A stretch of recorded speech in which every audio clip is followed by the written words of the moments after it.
Today on the Unveil Podcast, I have an intriguing and mind-bending conversation with Stuart Sovatsky, widely respected for 45 years of clinical experience with spiritual emergence and as a pioneer of incarceration yoga, recognized by Ramdas Prison Ashram. He is an acharya, a spiritual leader on tantric and bhakti yogas, kirtanika, and is called around the globe to lead others in his depth of wisdom, including private audiences with the chair of unaligned nations of the world and with post-apartheid South African healers. Stuart has been a practitioner of Kundalini Yoga for 24 years and is the director of 2 psychotherapy clinics in the San Francisco Bay Area. A former presenter at the World Congress on Sexology in India and the International Kundalini Research Network, he teaches at JFK University and the California Institute of Integral Studies. And we actually discuss that a lot in this episode.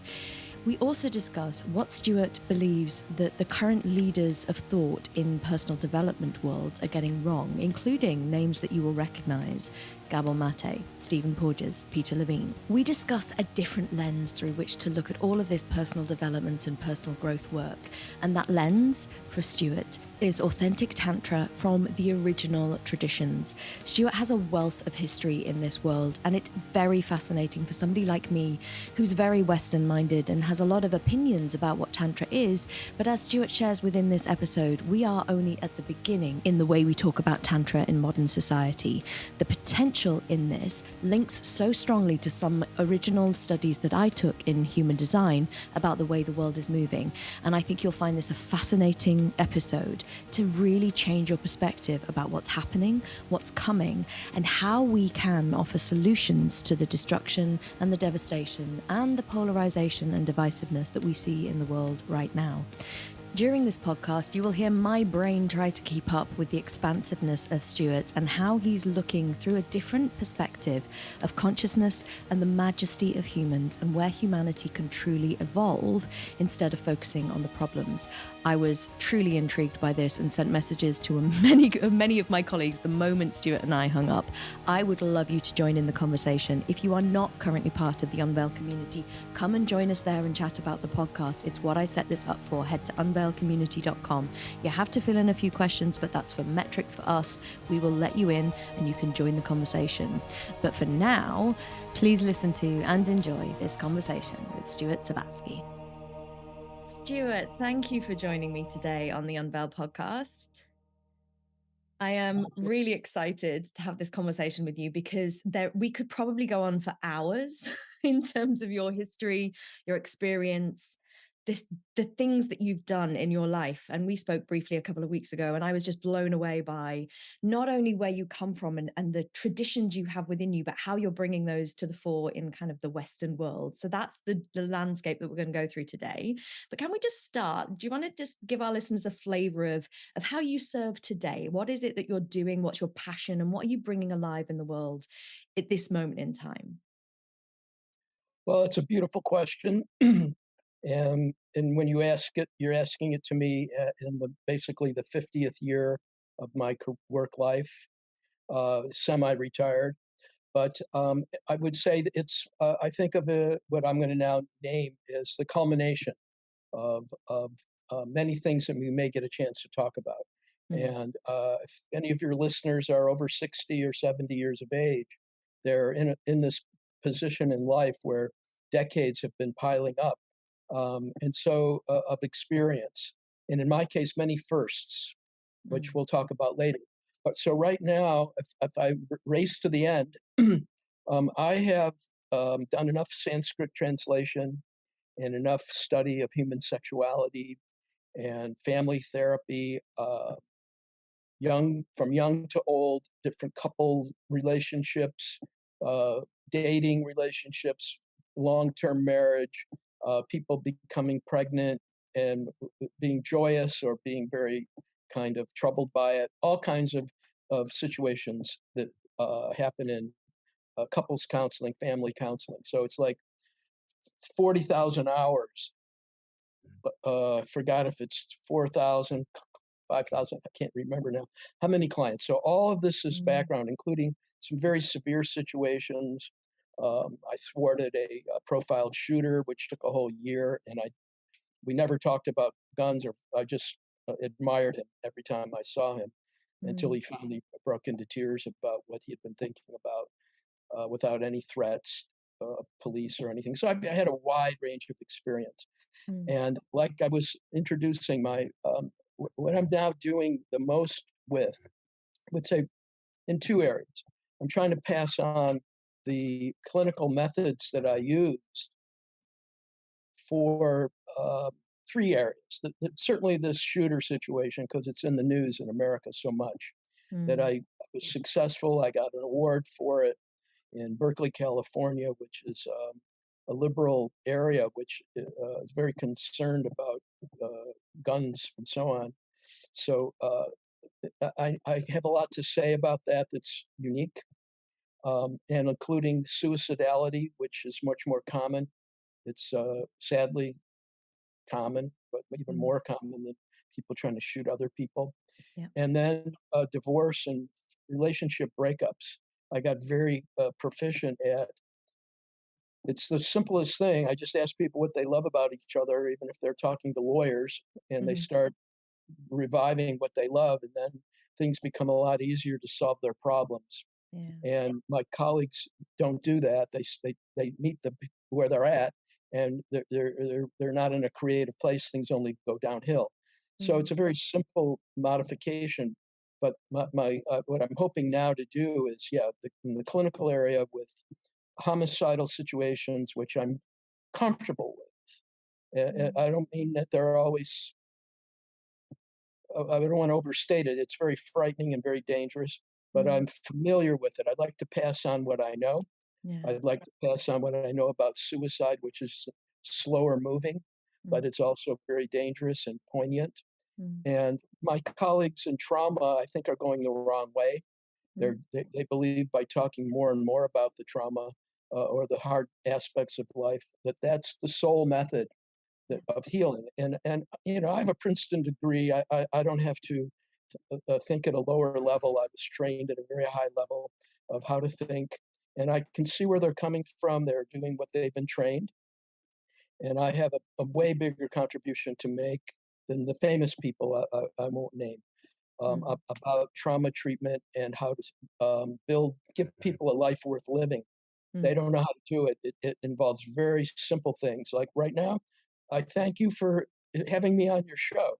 Mm. You are giving an old guy like me a way to age, feeling that I'm doing. I'm passing on Mm. some things to your audience. And Mm. hidden behind this podcast is that you're helping me to complete my life.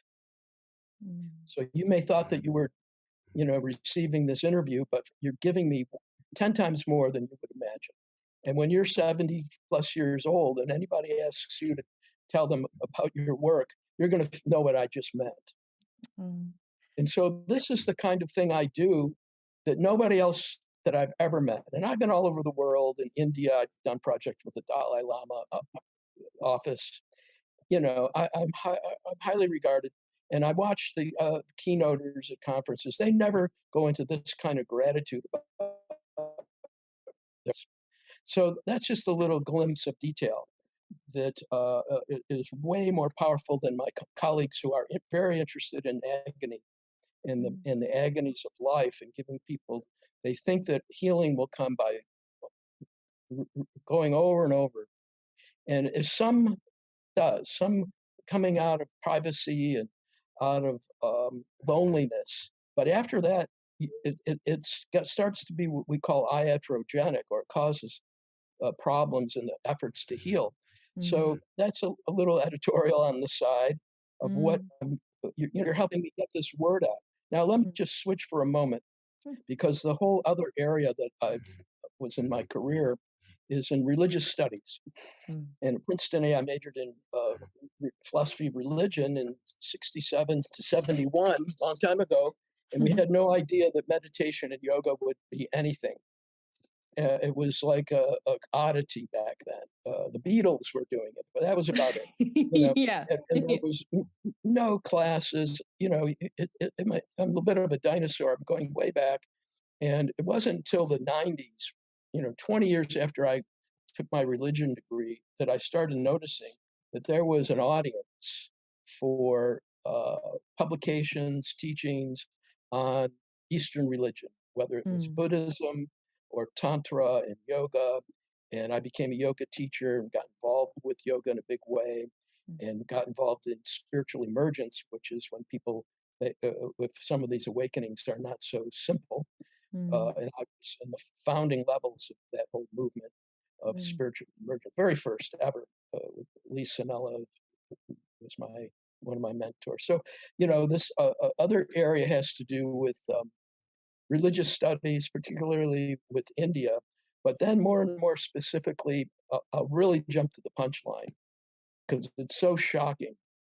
It's as shocking as the fact that yoga became an $80 billion a year industry in the last 50 years. It blows me away. Anyone my age group would go, what? If I were to predict that to be the case, and then psychedelics, just to add that in a little bit, if anybody were to say that ketamine is going to be legally administered in 20 clinics in America every day, and 50 years from now, from the 1960s, they would be laughed out, just completely ridiculed, because it would seem insane. And psilocybin's about to be legalized, as a therapeutic intervention. This would seem crazy, but what I'm going to be saying now is, it's going to sound crazy, but my track record, I'm hoping people will really take me up on it and help me, because you're asking, what am I doing? I want help. I need help, because this is world changing. What real tantric relationship is about. I say real because, just to signal, it's not just sex. In fact, it's about fertility. That's the big missed aspect of what tantric sexuality gets its power from. It's not pleasure, merely. It goes back to fertility, and that transmuting of fertility. It's not channeling sexual energy, it's fertility. But by interjecting and emphasizing that word, like I just did several times, now I'm going to take the big leap. When all is said and done, the publications, I have one coming out in a book in October, and others in article form. Abortion is going to become obsolete. It's not going to be suppressed. It's not going to be fought about or against or for. It's going to be as obsolete as typewriters are in the face of computers. If in 1965 I were to tell all my high school friends, someday we're going to type on television monitors, Right. and we're not going to use paper, they would snicker and laugh and think that I was, quite delusional. And I would never have said it, because nobody even had the idea. So what I'm saying is, the kind of yoga that we have out has radically transformed the health and exercise and fitness world. No one would have thought to do breathing exercises as part of a fitness routine, or the degree of stretching that yoga emphasizes. Little bit. But the way it is now, $80 billion a year industry with 300 million enthusiasts worldwide, this is all completely like bonkers to imagine. But what I'm saying is, when the real fertility focused, original, real Tantra is understood, everything about modern sexuality is going to be changed. The focus on the genital orgasm, which has already been softened for men and women, that there's this broad period of intimacy. That was the exact opposite in the 60s with sexual liberation. The whole point was to come and to have this outlandish experience that was going to change your life. If not, Wilhelm Reich thought it would bring world peace. And this is a serious claim on his part. He was Freud's #1 clinician back in the day. Wilhelm Reich invented body work, which all kinds of people are now doing body work. Well, somebody actually invented it, and that was Wilhelm Reich.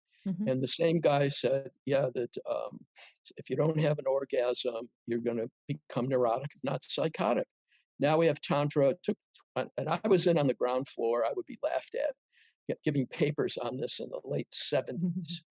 I would be laughed at, papers thrown at me because that nobody knew what Tantra was. Right. They didn't know meditation, yoga, all these things. So what I'm saying is that's the tip of the iceberg, the prolongation of the erotic by delaying the male ejaculation. That's such a primitive. I use a little bit caustic terms because I want to shock your audience. Yeah. It is primitive to just dwell on, when you know the whole picture, on the delay of the orgasm in the male or the non-ejaculation. It's an alchemy that's going on of the fertility hormones. Nobody writes about it, but the translating scholars will know exactly what I mean with the term urdhva reta.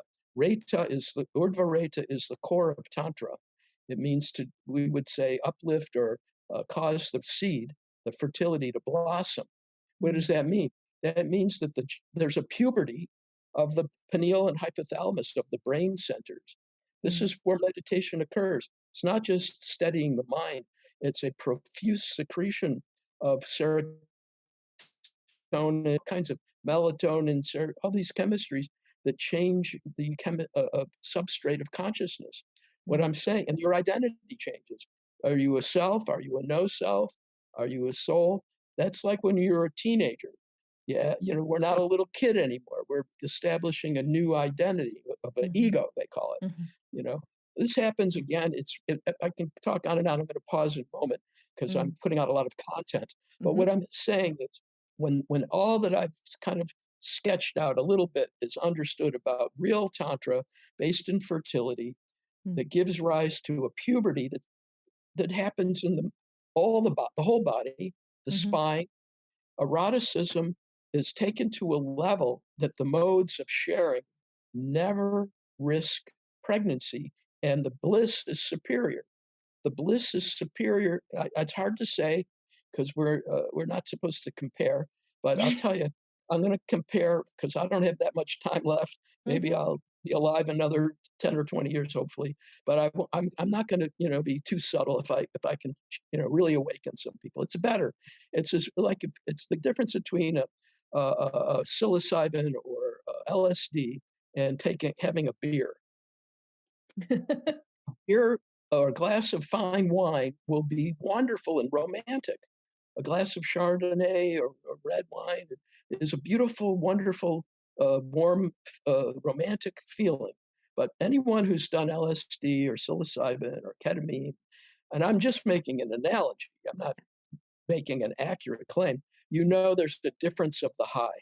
Well, sexuality is much more akin to the warmth and romance and freedom of having a wine. But the sharing of these hormones that are based in fertility, I won't go on because it's too much detail, but just to make that claim, my work is focusing on ending the whole pro-life, pro-choice debate by getting the information out that's been available for thousands of years. But only very few of us have seen the whole picture the way that I have. And this is going to, it needs a lot of help. It took probably trillions of dollars to get Freud's ideas into the public domain since the 1900s because it was all brand new. We're going to need a lot of movies and people that believe in what I'm saying and the images of plots of love stories where this type of romance occurs.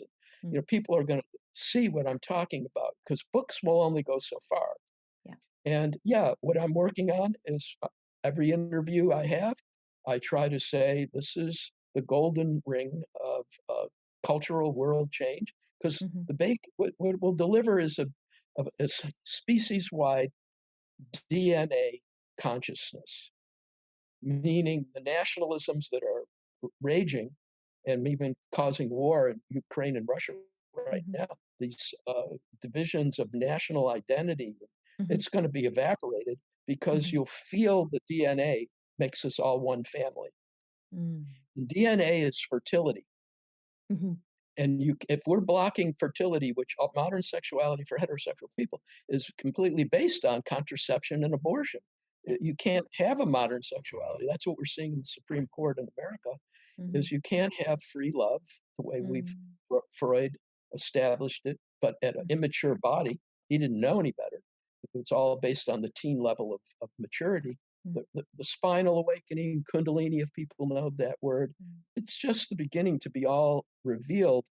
And the new Eros 2.0, yeah, I think child sex abuse will be over.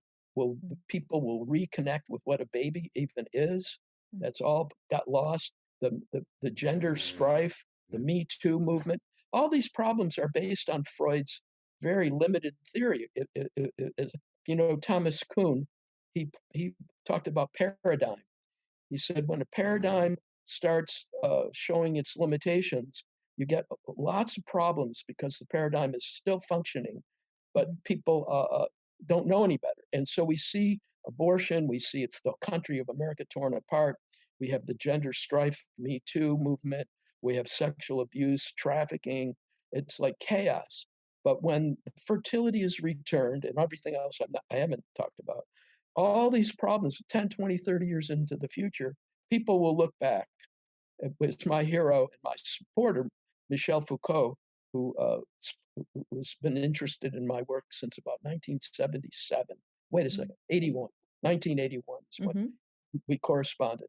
And he said, well, back in, when was he writing this? In the 80s. He said something like, future generations will look back and wonder how we could have settled for such a limited sexual liberation. And so that's what my work is about, is shake us free, wake up. Abortion is not the greatest thing for women to be for or need, or men to have to be worried about. There's a whole other modes of eros that are the translating people should get busy and deal with the term urd veritas, which is the real core of tantric sexuality, and catch up so the world can benefit. Now I can rest. Wow. And I hope all of our listeners are like blown away, all of those things. This is why I wanted to bring you on the podcast, several reasons. And I'm just going to double click on a couple of things that you just shared. The first, to speak of like bringing, the older generation, and I'm putting that in inverted commas, and the truth out. It's a real passion of mine because I see the digital age moving at a rate of knots and risking losing our older generations and the wisdom and the traditions and everything behind. So it's something that I am like passionate about, adamant about, bringing the stories to the fore in whatever format the youth are doing. Like, if we can make it TikTokable, I'm like, great. And that's a bridge beyond where I'm currently at. But I feel like we've got two worlds running at the moment. We've got the traditions and then we've got the technology. And somehow there has to be enough bridges created so that traditions can be brought into the technological age without losing any of the richness of the tradition, but creating that kind of viral nature of spreading the word. And so that's part of my mission in this lifetime. And so having you on is a privilege. And I love that I get to just spend some time with you, just steeping in your wisdom and actually trying to understand elements of what you bring, but also bringing your voice out and creating material for the world that exists so that people can hear this wisdom. So thank you for spending time with me.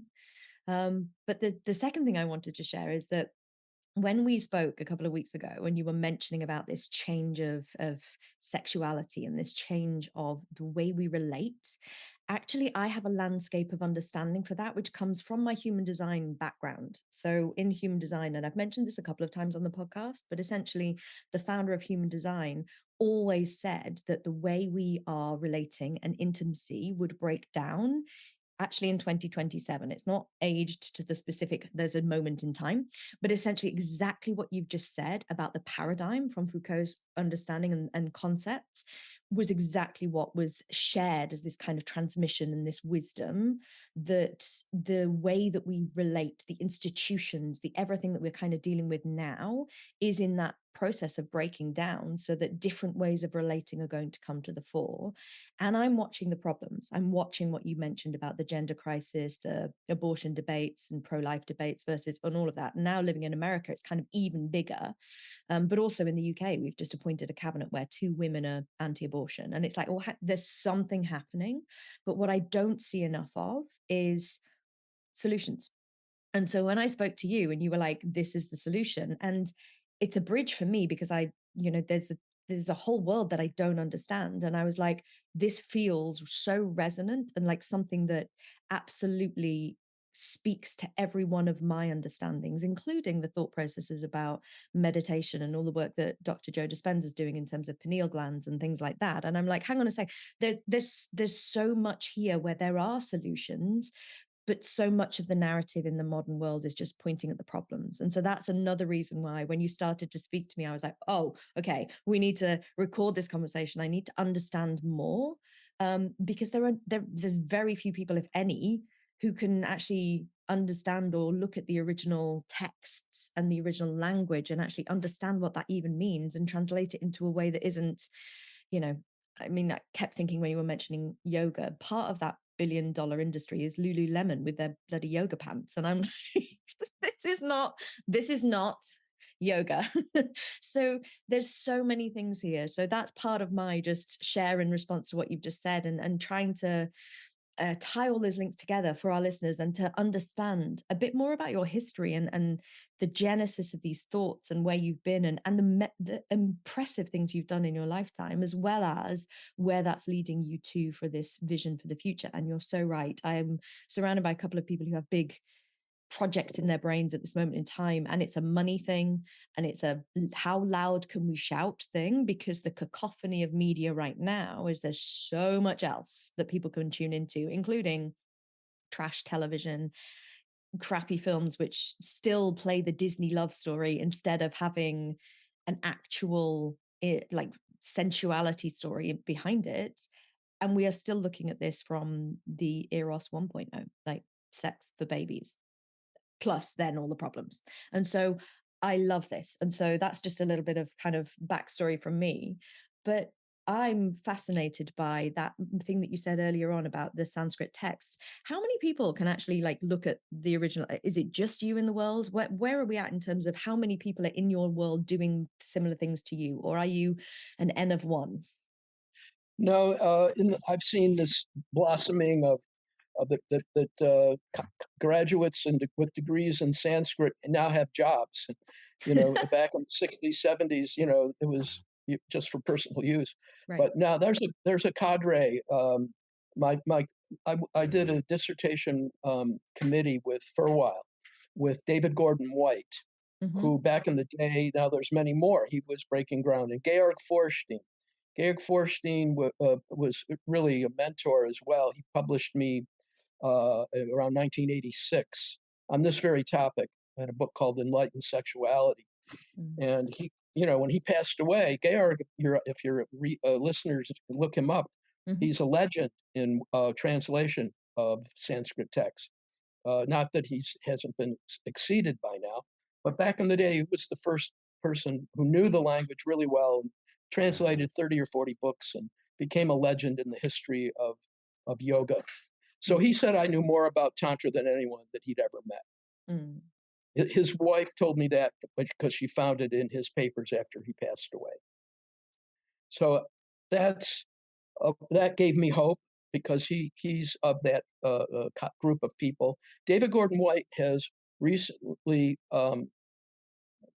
published and presented on YouTube one of his publications. He's at the top of the academic field of, I would call it, the history of yoga and the history of Tantra in particular, in a broad way, a scholar's way. So he talks about, that there's nectars in the brain and nectars in the belly, and you're trying to get them to heat each other up. Right.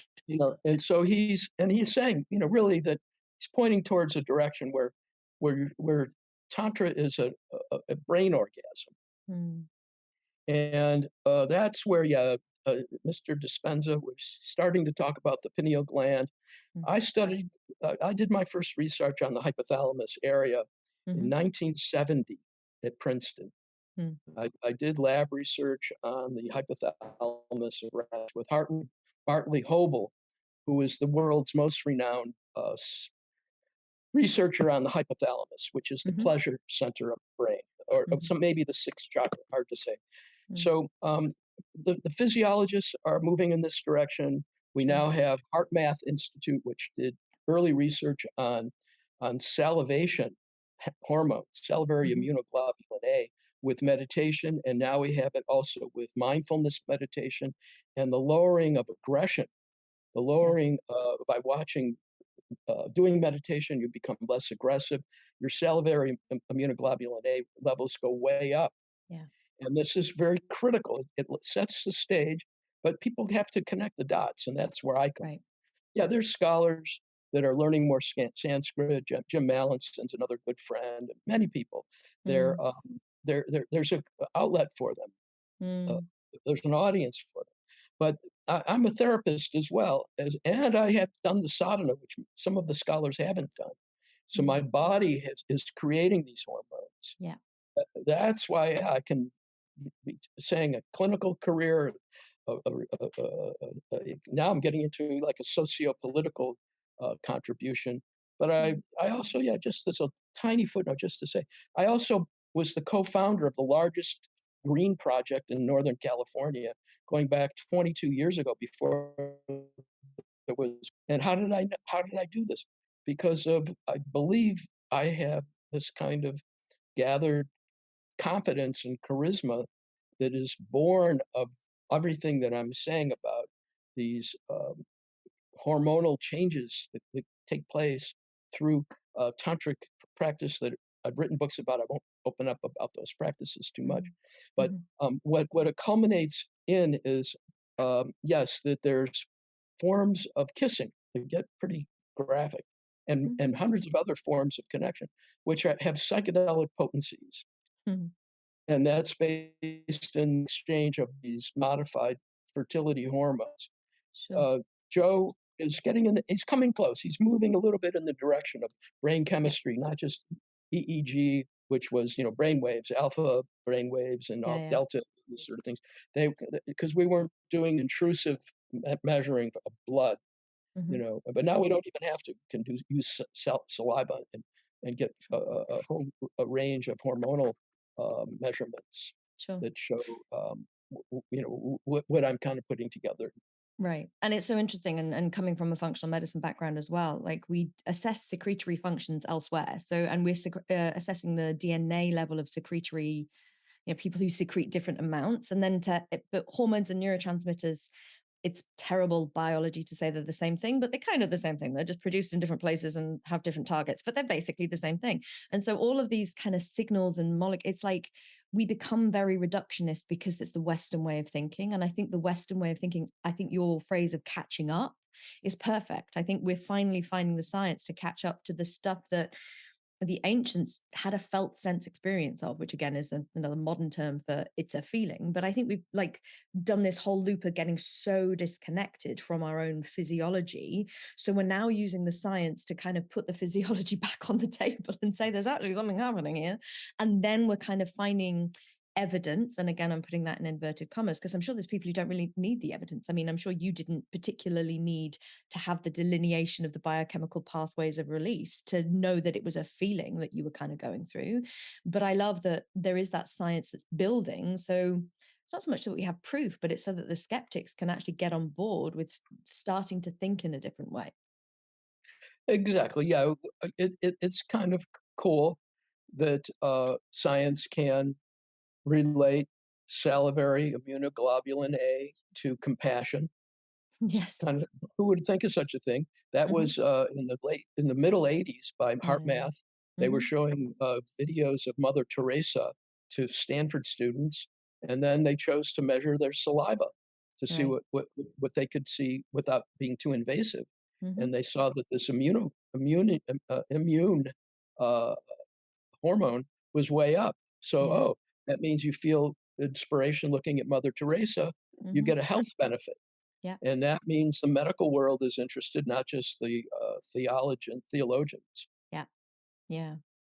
So with all of this, how did you get here is my interest. So within the Unveil podcast, we're always interested in origin stories because I'm assuming nobody wakes up one day and thinks, I'm going to study Sanskrit and get into Tantra. That's not, it's not necessarily the obvious route, but you've also had some incredible experiences along the way, which I'd love you to touch on. So let's just start with, where did all of this begin for you? What was the spark of inspiration that took you in this direction?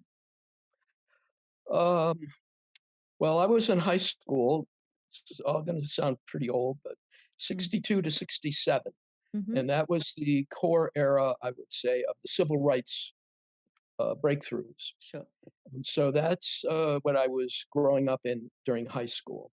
Mm. And I was the president of my high school, the student leader, and we were having African American kids bust in to integrate my school. And I was only 16, 17 years old, and I'm suddenly part of a big political movement, a change in our country, Mm. and it had an effect on me. I Mm. was introduced a little early. I was a leader. It wasn't a lot that I needed to do, but it was a tip. It was a glimpse.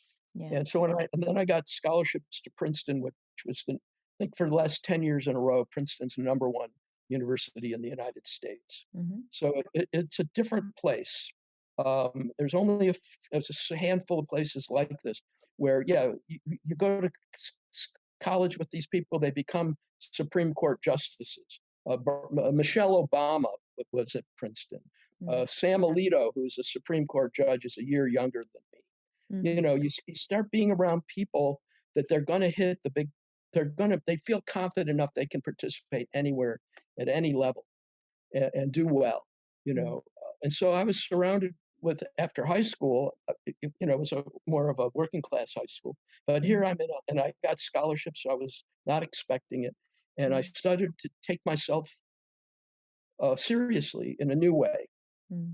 Was challenged. It was extremely difficult, but I started, and plus it was the psychedelic era. Yeah. 67, 71 was the hippie era, and so that definitely had effect on me because with LSD you could experience personally what all the mystics were writing about in their books. So now the Buddhist texts, I would Mm. read a Buddhist text and I would go, oh, this is interesting. Then I'd have LSD and go, oh, consciousness is huge. And no one without LSD would know what we're talking about, you Right. know. So I now had a method that was hyper effective, and my whole generation. I Yeah. wrote the eulogy. I wrote one of the eulogies for Tim Leary, if you know who he was. Yes, of Tim course. Tim Tim Leary's very famous because he was at Harvard and he saw the future through LSD. So just as a glimpse, yeah, when he passed away, Ronin Press, one of his publishers, asked me to write an introduction to his book, Mm. Psychedelic Prayers, and Mm. a eulogy format. So but going back, yeah, I was in that heyday when he was a young man, Mm. and then looking to for answers. I was studying biochemistry. Mhm. I was a pre-med student, and I was switching to major in religion to get Mm. better, more personal answers than scientific answers. Mm. So when I graduated, I had a degree in religion. What do you do with a degree in religion? I took a yoga class just by chance after college, and then oh my God, this type of yoga is similar to taking a drug. When I would get off, Mm. it's not like we weren't doing the yoga that's happening today. It was No. free form poses. The yoga teacher would change your vibration, and your body would start moving on its own. Uh-huh. They call it Mm. Shakti body, and now Mm. that's been lost. But so you'd start going, could this even be happening? Mhm. And so I would say this is better than LSD. It's natural. Mm. It comes from within, and I never forgot it. That's like 1972, Yeah. 73, and so yeah, I'm still making my way looking for a career. There's no careers teaching yoga in the Mhm. early 70s. Um, uh, so I become a probation officer. I'm working in the courts with juveniles locked up. And I say, kids should be learning meditation. This is Mm. 1975, 76. This is Mm. a long time ago. Nobody knew what yoga meditation was. I was going So to I wrote say, a just to federal. date that for people, that is incredibly early in the landscape of mindfulness meditation yoga. That's It's very, pre-mindfulness meditation. That's yeah. My unheard life of. is it's filled with firsts. Like I said, I built the first large scale green, $34 million in 2000 in the San Francisco East Bay area of California. Yeah, I was the first person to ever get meditation and yoga into a youth lockup. Yeah, Ram Dass. People probably know the book Be Here Now. The author Sure. was Ram Dass. So he and I were doing the same thing. He was doing it with adults. In fact, I was named to be the director of his first prison ashram around 1977. So this was, my background. I was always a bit ahead of my times, whether civil rights issues as a high school student, the psychedelic world, the yoga world, and bringing yoga into difficult situations like prisons, getting federal grants. Nobody had ever done it before. I was like 27, 28 years old. When I look at people that young now, I can't believe I had the courage to even try such things. But I made my way, and gaining that confidence, I did take vows to practice the yoga in this way where you marry yoga. In other words, you project all of your love that you would do in making a girlfriend or a wife and a family. That's why when you look at yogis, they're all either, we could say, single. And Right. their yoga, these are for 5,000 years. And even if they have a marriage, they're still, each partner is married to their yoga. Buddha, this is a big deal. It can't be said clearly because it's frightening to the ordinary population interested in meditation. Because you look at the fact of history and you see, oh yeah, they're all like on their own. And so what's going on is their hormones are changing. They're not suppressing their sexual energy. It's animating their yoga postures. Interesting. And so yoga postures are completely the opposite of the way they're taught now, is like structured poses and Yeah. you hold them. Yeah, that's helpful. There's an approach like that. But the Foucault had a good point. He said that he made up his own term, which was saying, no, these are alternative forms of eros, that were not trying to liberate sex. They were trying to find the most profound pleasure. In the West, we were trying to liberate sex, or we think it's a taboo and you got to liberate it. But in the East, they were just looking at what's the highest pleasure. If giving up what we call sex gives a higher pleasure, then they're going to do that. Right. They don't have to worry about looking one way or the other. So, so I got into that type of yoga in the early 1970s. I'm like 50 years into it. Yeah, my body is not the same as many. But the yogis, in India, they know what I'm talking about. They can't be this forthright because they want to have maximal audience, and not very many people are going to do the kind of yoga that I did, and that's fine. But some of the things that I've kind of isolated, particularly this fertility focused eros or tantra, everybody can make progress in that. It's well worth it. Because every child will be consciously conceived. That's a side effect of having other ways of lovemaking that don't risk pregnancy. So what happened to me is, I did all the yoga, the meditation. 45 years is a big amount of time. When I would talk to I would be going to Sanskritist conferences, and I'm not a professional scholar. But I would lend the point of view of a long-term Western practitioner. Right. And they would go, oh, yeah. And then over time, I read like David White's material and other friends of mine, that they're taking more of a risk to try to help the West understand the parts of Tantra that don't look like sexuality. Right. And they're not quite to the points of all the stuff I talked about earlier. But for me, I should add in, being a family therapist for 35 years, 45, including with kids locked up, I saw that broken homes were not good. People may like divorce, they fight for the ability to get a divorce. But what I found, it's very easy to help couples with horrible problems. I've helped people with domestic violence, with incest, with bad, dysfunctional yelling and screaming, guns going off in the house. I'm not lightweight. I'm not like a new age therapist. I wanted to test everything in the worst situations Mm. thwarting people that were threatening to kill themselves or other people. Mm-hmm. None of the things, working with psychotic people without medication, without hospitalization, Mm-hmm. because I was discovering, this inner power way to connect with people, Mm. with clients and with families. And so it kind of went at this point in my life, I say, well, to have the biggest impact is to help people mature fully beyond Yeah. Freud, who's completely limited at the teeny level. It was the end of his map. And then all the therapists from then on, Gabor Maté, all these people that are talking about trauma, they're having to function within his immature developmental theory. And they go over and over the trauma, because that was all they have is the Mm. release and the reliving. And they're all catching up with me that Mm. that is causing as many new problems as it is helping people. Sure. Why so? And they're not ready quite yet because they don't have a view of the complete maturation of the human being. Okay. Kundalini, we have that word. There's this thing that people know the word. The energy goes up the spine, and everything changes. But that too is just at least we have the word. The full ramifications of that.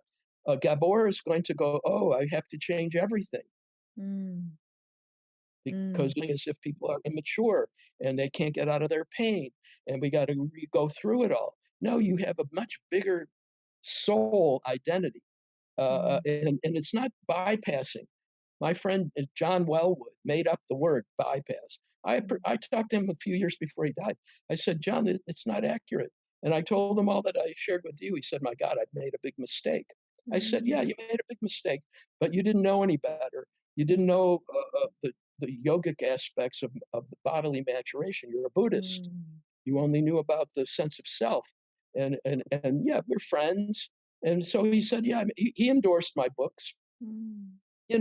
So these are people historical importance that either are active and they're playing in with a limited view, Limited view, yeah. and they're creating.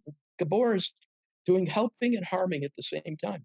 They're This crumbling. is They're crumbling under. They're saying, "Oh, we're stronger than our trauma." They weren't talking like that 5 years ago, or 3 or 4 years. They're right. starting to, but they should listen to these podcasts, and because I need to be plugged into people that are, even if they're speaking half truth, they have huge audience.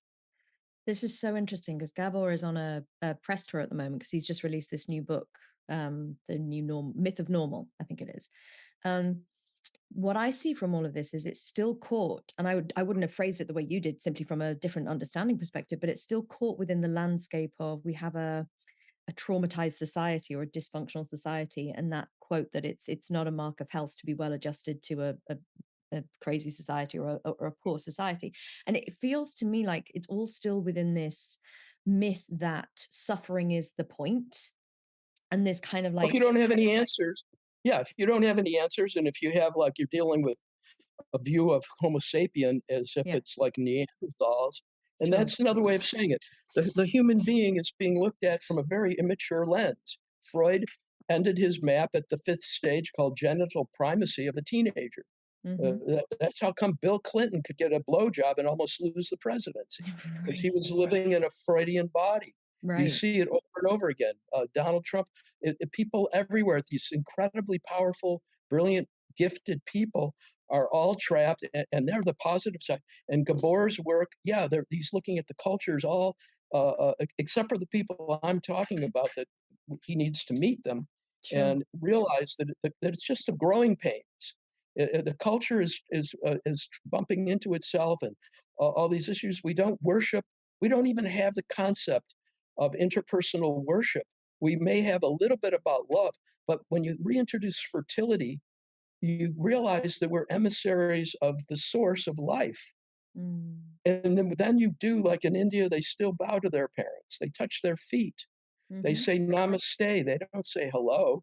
They Mm. say, I bow to the divine within you. Well, Mm. when I give 5 minutes of this talk in India, everybody already knows everything else I'm going to say. Completely. Yeah, yeah, You yeah. know, Yeah.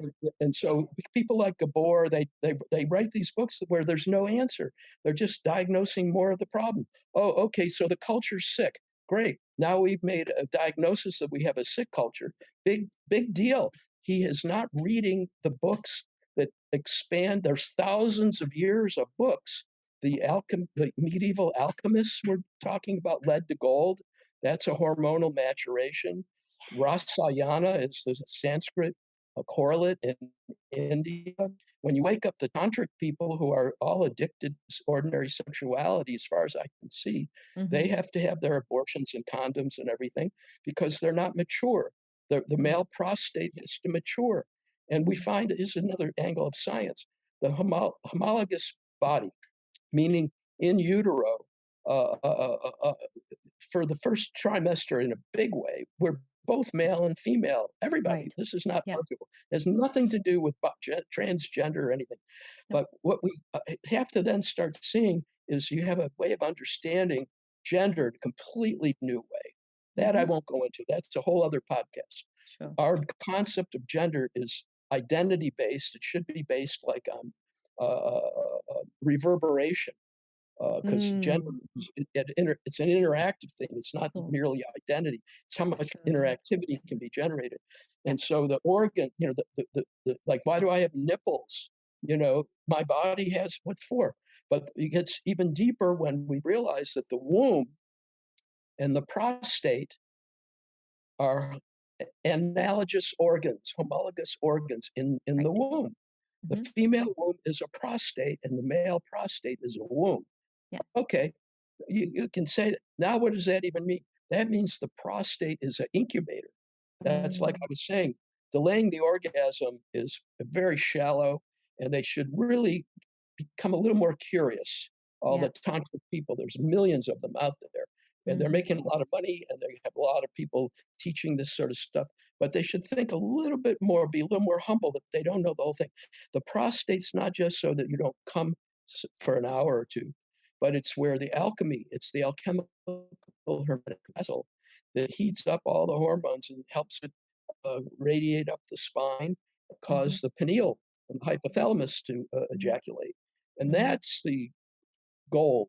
That's the nectar that's shareable through kissing, through salivary immunoglobulin A. We already know that it's related to compassion and types of love and closeness. And this is So fascinating that's to me because from the medical lens, like we just expect male prostate to have problems. Prostate cancer is by far the most prolific. And then we literally just track old age prostate deterioration. It's just inbuilt into the Western medical, oh, we need to check this because men get bad prostate when they get older. It's literally part of the culture that we just expect it to happen because it's That's not how been we look used at properly. Yeah, we looked at for the source of disease, or hysterectomies and cancers. Yeah. But the spiritual aspect, the physical spiritual, the anatomical spirituality of the womb, we know. The humans from fertilization, you may know the word zygote, which means fertilized egg. It goes to the Sanskrit word yogi, it's coincidentally. So, yeah, the womb is understood. And women's spirituality has made huge gains in re-spiritualizing the female body. But the male body, one area, there's many areas, is the prostate is to be understood as an incubator where the energies are turned from lead to gold. That's alchemy. And it causes every cell in your body, every cell divides 4.8 million times per second. I'll say it more accurately. The cells of the body, there's 4.8 million mitotic divisions per second. Why aren't we told about this as a form of bliss? Because nobody's paying attention. They weren't paying attention to green architecture when I got this idea about green architecture. They weren't interested in meditation in prisons, but I did that. And now I'm watching, they talk about energy and meditation and feeling flow of energy. But if you're going to be embodied and feel the actuality of bodily life, you should be interested in mitosis because that's self creating new life. And that is, we can either imagine or maybe actually feel all of that sexuality, 4.8 million reproductions per second. You're in ecstasy. You're in overwhelming, orgasmic, every cell of your body. 4.8 million times per second, and no one, Gabor included. This changes the whole trauma world. He's dealing with the past. He doesn't have an accurate sense of the regenerativity of the current body we're all in, or he won't let it compute. The simple known fact, 4.8 million cellular divisions per second. Per second. Nobody wants to let that in. I repeat it 3 or 4 times. And if Gabor, well, what does that lead to? Well, that means where there's a newness happening that's outside of the historical moment. And magnitude of that is 4.8 million per second, per second, per second, per second. So at the end of the day, it's trillions. You got a whole new body going on every certain number of years. 7 years. Gabor, we all know this, but Gabor is not ready. He's not ready to let it in, that because it changes the whole landscape of therapy, that there's far more of the self coming into being that never happened before, right? That we're not giving credibility to. It's like you say, well, yeah, the same thing happened with you never mature beyond the teenage puberty. That's absurd, but that's the rule. That's the belief that Freud based the whole modern world, from which we have, the risky pregnancies, the abortions, 1 billion apparently abortions have happened. It's all based on an immature map of human development. I'm just adding the cellular level. It's not just the puberty of meiosis. Meiosis is becoming fertile, but every cell, everybody knows this, but they're not, I have to say it, you have to have some degree of enlightenment to connect these 2 dots, among many other dots. Everybody knows 4.8 million, but they haven't connected. Oh, what does it mean? What are the implications? And this is interesting. It's interesting. Yeah. And it's interesting that you mentioned a certain degree of enlightenment, because everything that I know from the trauma world, where I'm studied and I'm still studying and I'm reading Levine's work. And obviously I've known about Levine for ages. It's from the animal world. They take it from the animal kingdom. So 99% of Levine's kind of observations, certainly initially, began from observing animals. And to take the nervous system responsivity from the animal perspective is to reduce us to animals rather than appreciate the wholeness of our humanness, and then beyond the humanness into being consciousness. And I'm sort of trying to tie all this together and understand from your perspective the links and the missingness. Dr. Levine should really learn a little bit more, because he did a piece of work that's complete. Now it's become iatrogenic. I would love to have 2 hours really not just flipping off quick phrases, because the animal studies of shooting polar bears from helicopters is his initial prototype, and how they stumble and wobble around is a far cry from the original word trauma. Goes back to a Greek word, which he probably didn't study the Greek to find out that back in the Greek era, trauma was related to the word to mess, and it referred to like weightlifting. You can stress yourself and you get stronger. And we get the whole foundation of Christianity based on this one syllable. Teue is the Old English, going back to the Greek. He's not studying this. He's going right to the trauma, all these other words. But back in the day, much longer, thousands of years, there was a way that trauma gave you strength. As they say, if it doesn't kill you, it makes you stronger. But it's way bigger than a little epitaph like that. Right. And I don't mean to minimize the shock of trauma, but we have to start making discrimination of how we use that word. PTSD used to only refer to battle fatigue called shell shock. And if you're going to compare childhoods to people who've had real live bullets flying over their heads, I don't think it's an equal comparison. They should try it. They should go into battle zones. And Gabor should know, because he would live through the Holocaust, that the Holocaust was different. You want to try not to generalize from the worst case scenarios to every other case of trouble and disappointment in life. And you have to add in Viktor Frankl. Viktor Frankl is a bit older than Gabor. He wrote the books on logotherapy. He was in the death camps, and he said that the meaning of life was people who held to the meaning. They were able to minimize the trauma of all this murderous burning of human beings and turning their skin into soap. This does not happen in families. I hate to say it. Mm. This is like a completely different level, and the Holocaust is a bad and they're not a good thing. But what I am saying is, yeah, that Viktor Frankl wrote about that meaning gave people, and I would say the hormones gave them different. And in Sanskrit, you have the names. Vira is the hormone of heroic nobility of character, ojas and tejas and rajas. There's all these broad vocabulary. We hardly have any vocabulary of the hormone. We have adrenaline, and but a little bit now oxytocin, Yeah. the love hormone.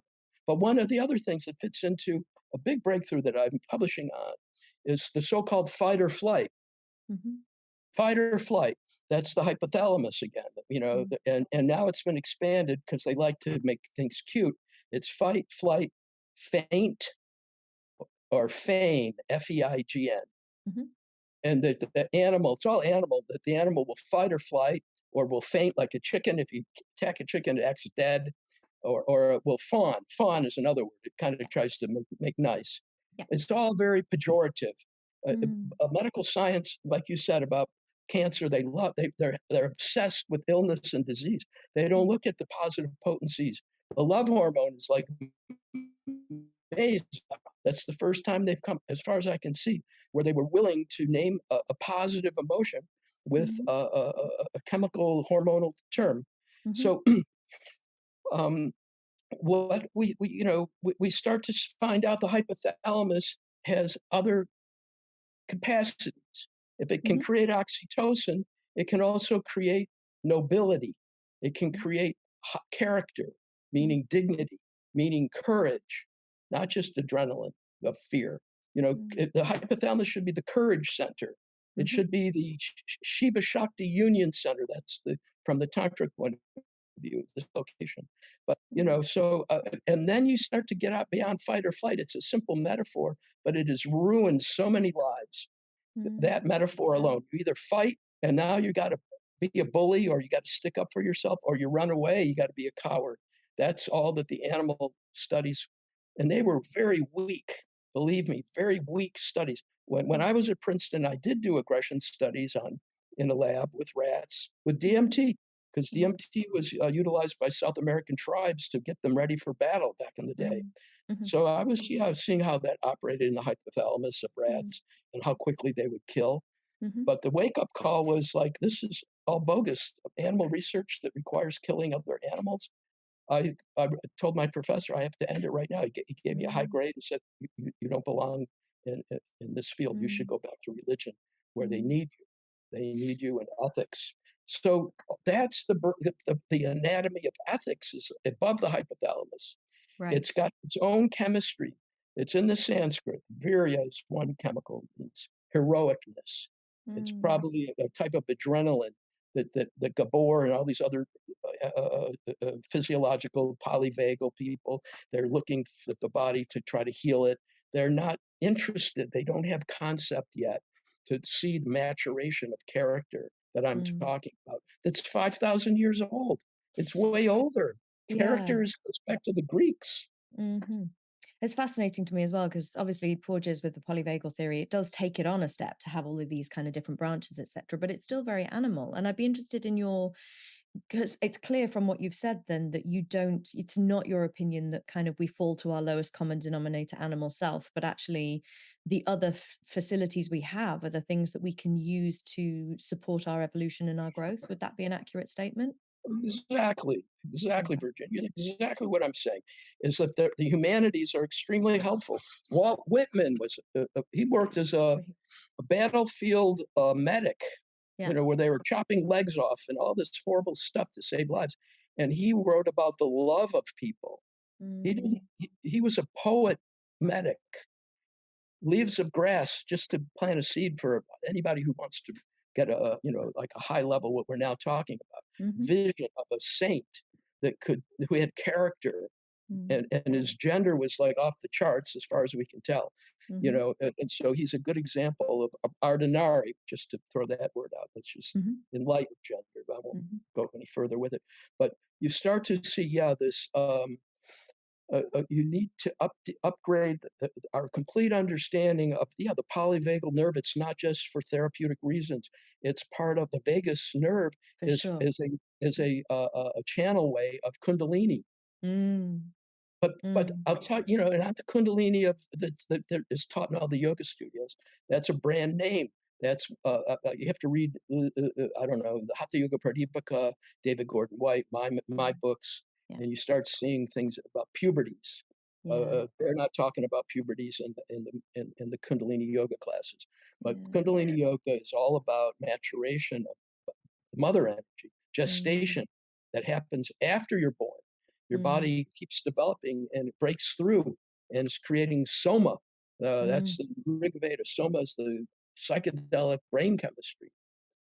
And I Uh, love that. I just want to pause you there because the thing that bugs me so much about the world right now is these extrapolations from these words, which have a purity and a meaning, into internet trash culture. So soma's been taken into being somatics, which has its own purity, but also then has all of this extended bullshit, and I can swear because it's my podcast, about just it's nonsense. Like the stuff that people are talking about in terms of somatics, they're basically using it to mean physical. And that's not at all what even somatics means, let alone the original soma, which is much more whole person chemistry, physiology, spirituality, all of the linking of humanness, as opposed to it being, oh, your body. And also trauma and this fetishization of polyvagal theory for the negative side of it, not actually recognizing that the heart of it is just this understanding that this vagus nerve does something pretty special. And therefore we can go up to brain consciousness connection, from the ventral vagal perspective of actually that being connective, not just to other humans, but to consciousness, spirituality, all that kind of stuff. We just get obsessed with this, oh, we're all doing social mimicry. And I'm like, what are we talking about? Why do we want to see ourselves as these kind of like less than animals who are all victims of our trauma? It seems to be the perspective de rigueur. And I'm like, what? well, you have to get into economics eventually. There's millions and millions of people that want to make their living being healers. And it used to Mm, be in the 60s, we called it growth. The word healer was not used. not even a thing, yeah. It slowly crept in the 80s, 90s, and then on. And so people want to be equal to a medical doctor. That's the big, break, Right. a high laurel around of your accomplishments. Yeah. And so healers need sickness, and like lawyers need a conflict. You won't find many Oh, lawyers that that's know how to such a good solve a point. conflict in an hour. I would solve divorce mediations in 2 In a hours session. Yeah, yeah, yeah. and make $300, and Right. a lawyer would lose 25,000 or more. So the economic level, nobody likes to talk about it when it's your own money. I've lost plenty of money by helping people in 6 weeks, while my colleagues would take them 4 years, Oh, yeah. whether it was Yeah, yeah. psychotic people or divorcing people. And what we're getting at now, the trauma world, and Yeah. they're going back into sounding like medical doctors, polyvagal, all these terms. Yes, there is a physiological aspect, but they don't, they know Kundalini. They should read Vasant Rayleigh's book, The Mysterious Kundalini. It's around 1903, where he makes that equivalent of the vagus nerve with Kundalini awakening.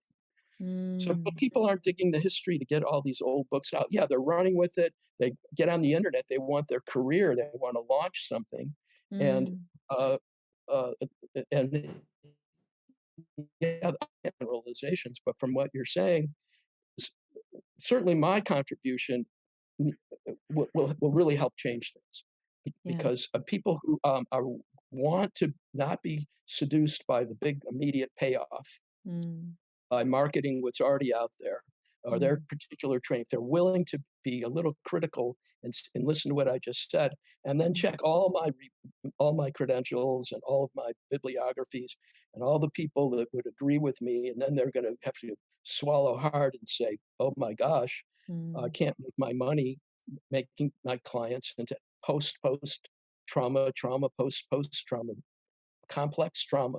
It's endless new versions How many of acronyms can we first the have? trauma, then there's the post-trauma. Now Yeah. there's the complex post. And now Gabor saying not only that, there's the sick traumatic culture. Nobody's talking about the incredible dignity of human beings every day going to work to try to raise their families. Yeah. And I don't care, even families of the worst abuse, which I worked in. I worked in the juvenile court where Mm-hmm. the families were the bottom of the barrel. But what I would do is I would admire those parents. Mm. And nobody back then I was like 26 years old. I somehow had the intuition that, Mm. oh yeah, this is a fucked up family. I guess I can do it as well in your Yeah. podcast. But I would say, you blow me away that you're in court with your son. Mm. A lot of parents won't come to court with their son, and the Yeah. father and son start weeping in my office. I Mm. published them. It was so powerful, and so there's tremendous deficiency of seeing poetic beauty instead of trauma. Yeah. And then you see trauma the Greek way, and now you're basically in a good space. Then you Mm. start seeing and you start talking about all these families that are barely making it and trying to, hold their families together. And you don't Mm. call them dysfunctional, you call them heroic. Mm. And then you teach, they don't believe you. You have, Yeah. eventually they do, Yeah. and then what? They have to do it with other people and rise up. It's a new ball game, but once you start playing this new game of Mm. empowering people and making them be bigger than their trauma in Mm. a physiological way, based Mm-hmm. in the biochemistry of the hypothalamus, it's all there Mm-hmm. to be had, Mm-hmm. and you get rid of these polar bears shot by tranquilizer guns from Mm-hmm. helicopters as your paradigm for all human trauma. You Mm-hmm. get rid of that, and Mm-hmm. you get back to human dignity and these stages of maturation, like Mm. the Tantra talks about, and for that matter, Carl Jung with his alchemy talked about it, Yeah. and Hasidism talks about it with their views of the Shekinah body and Native American. It's all over the world, Yeah. but it's going to retool the whole. It's like what I'm talking about is like replacing gas cars, where the Mm. trauma therapists are going to feel like, oh, we're the gas guzzlers, and the electric vehicles are going to be like what I'm talking about, where Yeah. you have higher energy powers based in hormones that are in the body. They're Yeah. undebatable. They're there to be connected. It's not fight or flight anymore. It's Mm. fight, flight, or friend.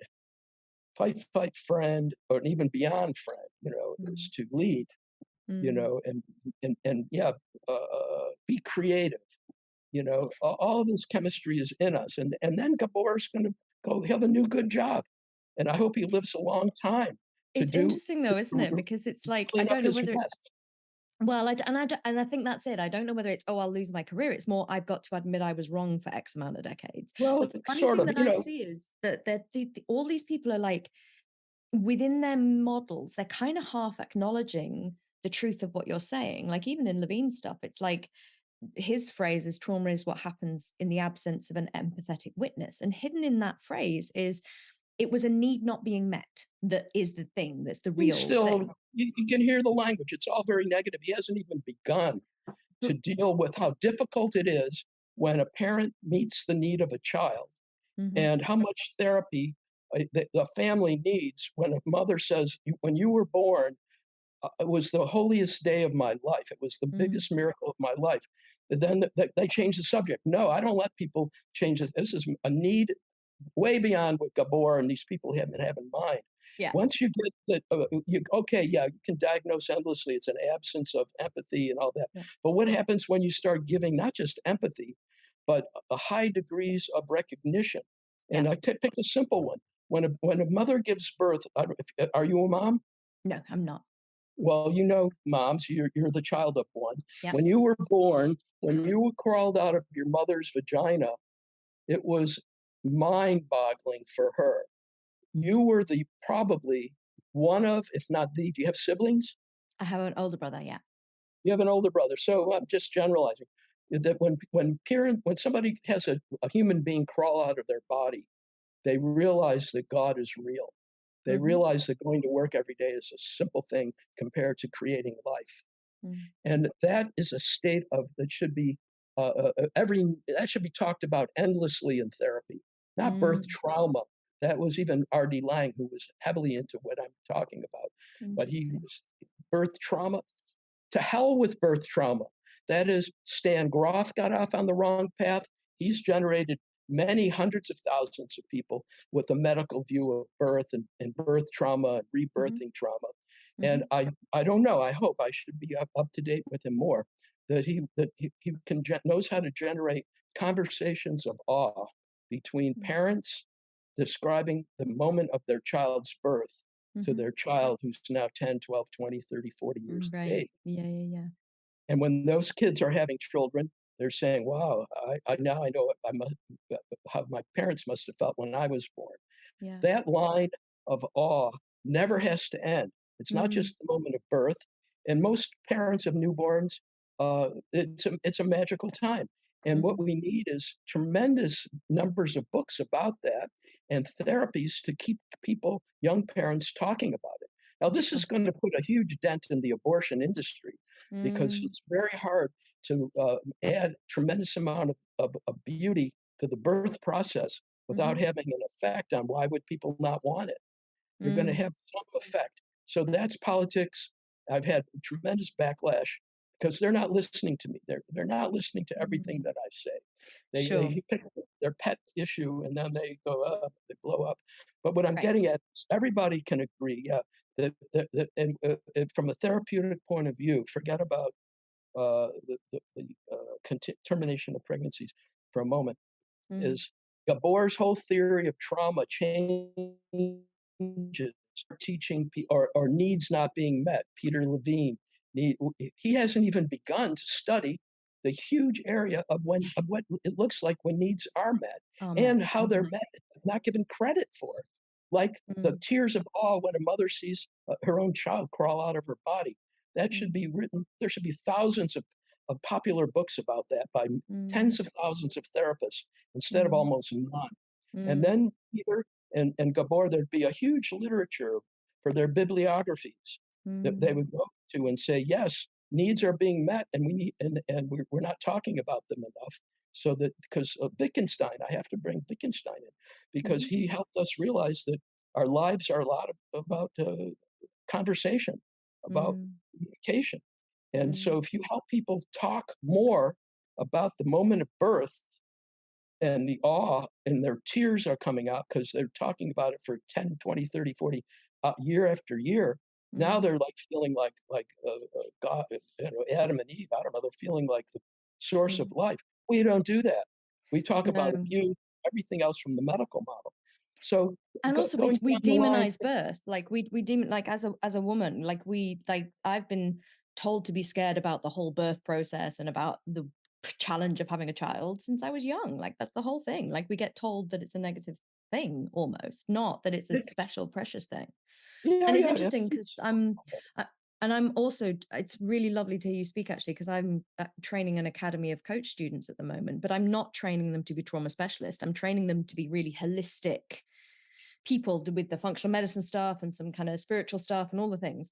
But most of my training is, because I'm trying to compress it into a short amount of time, is very much being the thing that your client needs and being that model of endorsement and praise and encouragement and empowerment, and also being that space where someone gets to be their best self, not just where they get to dump all of their crap onto you, basically. So it's really interesting to hear you talk about this. How do we focus? Where do we focus our energy, our thoughts, our conversation to ensure that we are accessing the brilliance of humans, not just all of the deep, dark, terrible stuff? completely. And let me just add something in because nobody does this. As I say, there's only darkness everywhere when I hear certain things about my profession. I was a president, by the way, of my national association for 16 years, I think it was 16 years. And I was the chair of the education committee of the California Institute of Integral Studies, #1 in the country, spirituality psychology. Yes. But what am I getting back to here? I don't want to forget it. Where were I was talking about training my students and like endorsing the kind of positive side of things and the narrative and the conversation about being on the lighter side. Right. Yeah, the pregnant. Yeah, we want to. Yeah. Vicky, you have to put a lot more. We're way behind in terms of you have to have a huge bibliography to make the paradigm shift. So just saying that. But before that is, it starts to be refreshing to be able to believe that life is good, that, Mm. that becoming pregnant is something beautiful. Mm. It doesn't ruin your life. It actually makes your career more profound. You can make more money in Mm. the long run.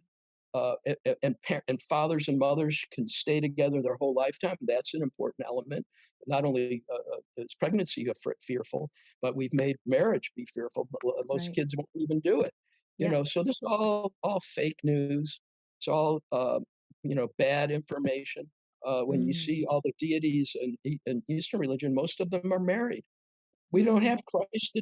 He tries to be in love with Mary Magdalene, and the whole Catholic Church goes up in arms. So we Yeah. we How we dare you don't love have. someone? Yeah. We don't have. Everything is constantly throwing off. What I'm trying to highlight is, rehabilitating romantic love, rehabilitating becoming pregnant, that it's a good thing, that your life will flourish, that Mm. you're not a bad feminist if you do this. And particularly if you add in, I mean, you have to have all the pieces. Like, you can't build a house with four corners and then think it's done. But when you get all the bricks, like thousands and thousands, then you go, oh, I get the picture.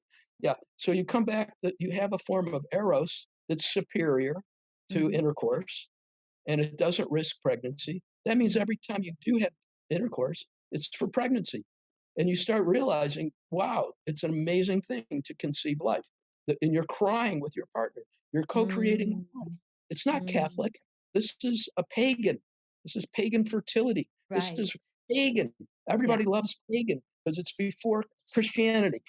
Yeah. And they're worshiping fertility, but you have to look at the word. You can't just gloss over it. They were worshiping fertility. That means fertile intercourse. They were worshiping the phases of the moon because it related to ovulation cycles, and Mm. that related to the hormones of the bodies of male and female. Yeah. They were in tune with a different universe. They were very high as a result of living in a universe that, we want to get it out there and known. It fits into the green world. Green is very popular. Mhm. Sustainability. When all of these, we can't talk about all of them in one call, but a lot of what I've shared, start putting all the dots together, and now you have a human being who's sustainable, Mm. who doesn't who's having more pleasure on a moment to moment basis, Mhm. and his capitalism is withering from Mm. its rapaciousness. It's starting to, because what just feeling pleasure is free, and having and creating the world, that I'm describing. Yeah, we should mobilize trillions of dollars Mm. towards all that I'm describing, because, Mhm. like I say, you start to get into even bigger issues like world peace. Because, Mm. right now, Ukrainian and Russian people of the same genetic background. In fact, they can't keep the war up in many areas because they recognize each other. Right. They're crying, they're shooting and crying, Yeah. and with a big breakthrough of DNA awareness, we save trillions of dollars on weapon, number one. Mhm. But it has to happen globally. You Mm. can't just have one side wake up and the other side is like scared and armed to the teeth. That's a Mhm. big challenge. I'll give you one small example that did happen. Jimmy Carter, you know, he was. Mhm. So he was president in 1976. Yep. And there was a war with Israel, I think 76, 77. And Mhm. he had a meeting with the president of Egypt, Anwar Sadat, Mhm. Prime Minister of Israel, Menachem Begin, in Camp David, as it was called. And they weren't making progress. They were killing war. And at the very end, he brought out baby pictures of his kids, and they brought out baby pictures, and the Hmm. old men started weeping. Mm. And they signed a peace treaty between Arabs and Jews. Mm. Hasn't been done in 5,000 years. Yeah. And that peace treaty is still active.